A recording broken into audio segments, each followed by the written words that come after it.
Hello दोस्तों, नमस्कार। I am जेके। आज हम आपको बताने वाले हैं रोटरी एयर लॉक के बारे में।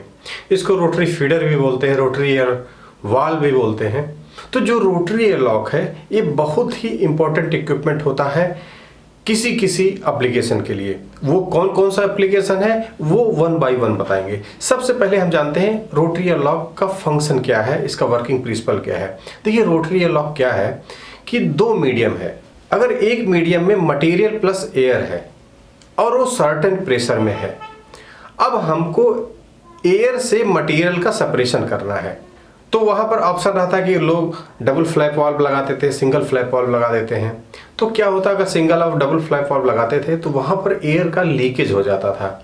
जो दूसरे मीडियम में, बॉटम मीडियम में अगर प्रेशर कम है, ज़्यादा है, तो वहाँ से एयर सक्शन के थ्रू दूसरे मीडियम में चला जाता था और जो फ्लैप वाल्व है उतना उसकी एफिशिएंसी नहीं रहती थी कि एयर और मटेरियल का सेपरेशन प्रॉपर तरीके से कर ले। तो जब से रोटरी एयर लॉक आया है वहां पर एयर प्लस मटेरियल का सेपरेशन प्रॉपर तरीके से हुआ और जो मटेरियल है वो separate without any air leakage के थ्रू वो मीडियम में चला जाता है। उसका डिस्चार्ज आप देखते होंगे एयर स्लाइड में या चेन कन्वेयर में या डिस्चार्ज सूट में, डिस्चार्ज पाइप में, वो अलग अलग एप्लीकेशन के लिए होता है। मतलब रोटरी एयर लॉक हमेशा रेगुलेशन का भी काम करता है। तो rotary air lock regulate the flow of bulk material between two different pressure zone while maintaining a seal to prevent air leakage. तो आप वीडियो में देख रहे होंगे कि देखिए, टॉप से मटेरियल इन होता है, इसमें लगे रहते हैं वैन्स। वो वैन्स का जो क्वांटिटी है वो डिपेंड करता है कितने साइज का रोटरी एयर लॉक है।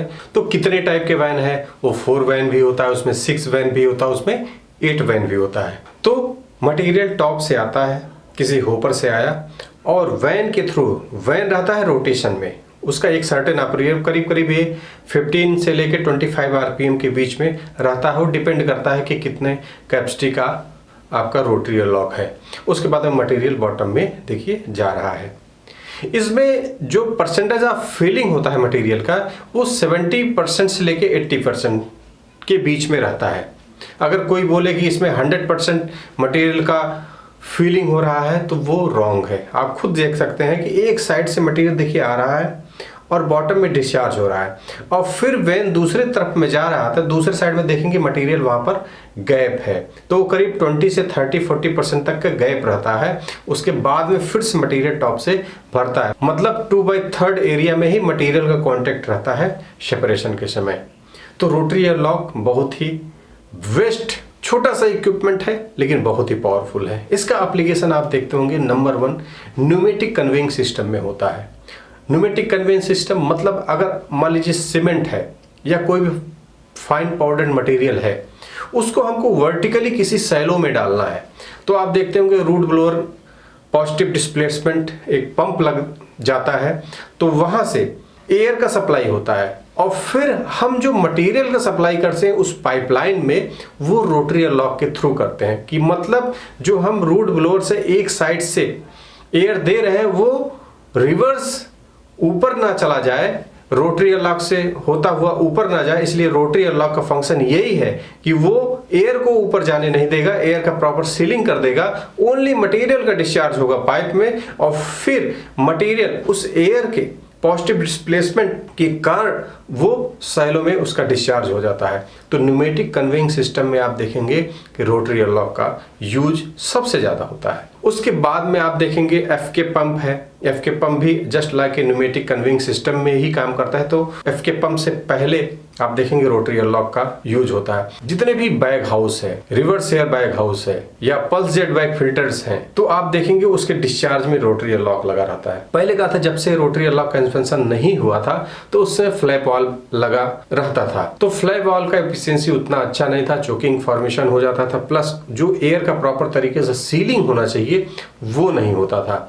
और फिर रोटरी एयर लॉक आया जो कि रेगुलेशन है कांस्टेंट फ्लो के हिसाब से। फ्लैप वाल्व है, फ्लैप वाल्व में क्या है कि मान लीजिए कभी कभी कुछ होपर में मटेरियल ज्यादा जम गया तो एकाएक सडन भी आ जाता है। लेकिन रोटरी एयर लॉक के केस में क्या है कि वो रेगुलेशन बे में ही जितनी उसकी कैपेसिटी है उससे ज्यादा देगा नहीं, डिस्चार्ज नहीं करेगा। अगर वो 20 TPH का है तो 30 TPH का डिस्चार्ज नहीं होगा। वही फ्लैप वाल्व में आप देखेंगे वो अगर 20 TPH के लिए डिजाइन है वो 30 भी दे देगा अगर मटेरियल का हिप ज्यादा बन गया होपर में। तो ये कांस्टेंट फ्लो रेट से ही रोटरी एयर लॉक की फैसिलिटी होती है को डिस्चार्ज करेगा मटेरियल में। इसका एप्लीकेशन बैग हाउसेज में आप देखते होंगे, बैग हाउस में डबल रोटरी एयर लॉक या सिंगल रोटरी एयर लॉक, और फिर जो मटेरियल है होपर का वो जाके एयर स्लाइड के थ्रू सैलोज में जाते हैं। रोटरी एयर लॉक का यूज और भी इंडस्ट्रीज में होती हैं जहां पर मीटरिंग और फीडिंग का प्रोविजन रहता है कि हमको एक कांस्टेंट फीड से मटेरियल को फीड करना है, तो वहां भी रोटरी एयर लॉक लगाते हैं। वहां एयर का सप्लाई की जरूरत नहीं है, लेकिन एक कांस्टेंट फीड से वो डिस्चार्ज करेगा।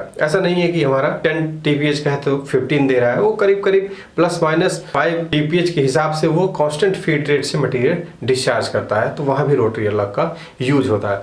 अगर हम बात करते हैं कंस्ट्रक्शन कैसा होना चाहिए, देखिए रोटरी एयर लॉक ऐसा उसका डिजाइन होना चाहिए वो मेंटेनेंस फ्रेंडली रहे। उसका अगर कोई सील डैमेज होता है तो इमीडिएट उसका सील रिप्लेस किया जा सके। रोटरी एयर लॉक में अगर जाम रहता है तो वो जामिंग को निकालने के लिए उसमें एक ऐसा इंस्पेक्शन पोर्ट होना चाहिए, उसमें एयर का प्रोविजन होना चाहिए कि आराम से वैन का क्लीनिंग किया जा सके, उसके ब्लेड का क्लीनिंग किया जा सके, या उसमें अगर कुछ मॉइस्चर है उसका क्लीनिंग किया जा सके, वो प्रॉपर तरीके से हो पाए। उसका डिजाइनिंग रोबस्ट होना चाहिए। कहीं कहीं ये देखा है कि जो रोटरी एयर लॉक का टिप है उसका वर्न आउट ज्यादा होता है, तो टिप का मटेरियल हमेशा आप कोशिश कीजिए उसका जो टिप है वो हार्डॉक्स प्लेट का ही हो या एसएस प्लेट का हो, कहीं कहीं एसएस प्लेट का भी रहता है, और जो टिप गैप है वो ±0.5, मतलब जितना टिप गैप कम रहेगा उतना एयर की प्रॉपर तरीके से सीलिंग होगा। कहीं कहीं देखें रोटरी एयर लॉक पे 1 mm 2 mm 3 mm का अगर गैप हो गया तो वहां पर एयर का प्रॉपर लॉकिंग नहीं रहता, तो वहां पर एयर लीकेज रहेगा, तो एफिशिएंसी उतना बढ़िया बैग हाउस बैग फिल्टर का नहीं मिलता है। तो वो टिप गैप बहुत ही इंपॉर्टेंट रहता है, तो उसको देखना बहुत ही जरूरी है। कहीं कहीं रोटरी एयर लॉक का डिजाइन ऐसा भी रहता है कि रोटरी एयर लॉक को रिवर्स करके दूसरे साइड में भी लगा सकते हैं। रोटेट कर दिए 180 डिग्री, रोटेट कर दिए 360 डिग्री, रोटेट कर दिए 90 डिग्री, तो मतलब करीब करीब 4 पार्टों में भी रोटरी एयर लॉक का कंस्ट्रक्शन ऐसा रहता है कि आप उसको यूज कर सकते हैं। उसका अगर हम डायरेक्शन की बात करते हैं तो डायरेक्शन कोई भी डायरेक्शन हो सकता है, वो क्लॉकवाइज भी चलता है, एंटी क्लॉकवाइज भी चलता है, और प्लस रोटरी एयर लॉक को घुमा दीजिए, घुमाने के बाद भी क्लॉकवाइज रोटरी और एंटी क्लॉकवाइज चलता है। इसका इस टाइप का प्रोविजन रहता है। तो रोटरी एयर लॉक दो और इंपॉर्टेंट पार्ट है कि उसका जो कंस्ट्रक्शन है, केसिंग है, वो किस चीज का बना रहता है। केसिंग देखिए 2 टाइप का रहेगा, एक तो फैब्रिकेटेड रहता है।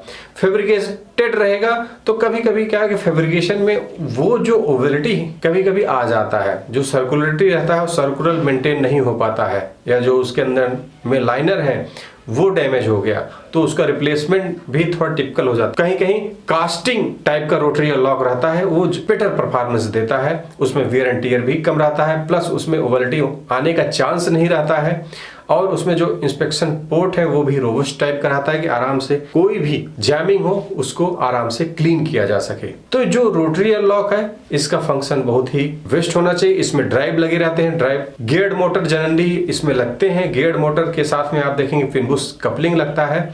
पिनबुश कपलिंग जनरली यही रहता है, अगर जाम ज्यादा हो गया, साफ्ट डैमेज ना होने पाए, उसको बचाने के लिए पिनबुश कपलिंग लगा रहता है। उसका जो जर्क है उसको भी विदस्टैंड कर सकता है।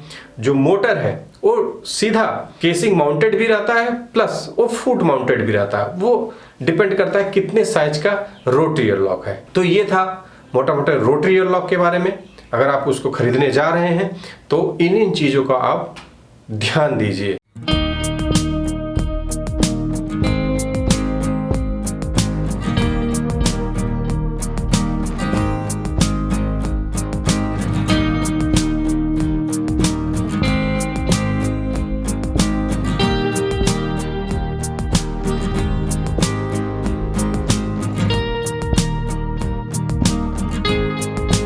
कि हमारा टिप प्लेट का गैप, उसका मटेरियल क्या है, केसिंग का डिजाइन क्या है, और जो गियर्ड मोटर है उसका सर्विस फैक्टर क्या है। करीब करीब सर्विस फैक्टर आप 1.5 से ज़्यादा ही लीजिए, 1.5 से नीचे मत लीजिए। तो सर्विस फैक्टर क्या है, वैन का डिजाइन कैसा है, प्लस वैन इक्वली डिस्ट्रीब्यूटेड है कि नहीं है उसको आप देखिए, और इंस्पेक्शन पोर्ट है उसमें प्रॉपर तरीके से कि अगर जैमिंग होती है उसको हम क्लीन कर सकें। ऐसा नहीं है जो बीरिंग लगा हुआ है ड्राइव और नॉन ड्राइव साइड में उसमें डस्ट का इंग्रेशन हो रहा है, तो उसमें ऐसा प्रोविजन हो चाहिए उसमें डस्ट नहीं जाने पाए। और प्लस जो केसिंग और शाफ्ट का सीलिंग है वहां पर मैकेनिकल सील लगाना चाहिए, बीरिंग सेपरेट में रहना चाहिए, तो जिससे रोटरी एयरलॉक का लाइफ भी मिलेगा और उसका मैकेनिकल रिलायबिलिटी भी बढ़ेगी। आशा करते हैं दोस्तों आज आपको अच्छी खासी जानकारी हासिल हुई होगी। अगर आपको वीडियो पसंद आया हो लाइक और शेयर जरूर कीजिएगा। अगर हमारे यूट्यूब चैनल पर नए हैं सब्सक्राइब करना न भूलें, बेल आइकन को जरूर हिट कीजिए जिससे आपको लेटेस्ट अपडेट नोटिफिकेशन मिलता रहेगा। हमारा मोटिवेशन बढ़ता है। वीडियो देखने के बहुत बहुत धन्यवाद।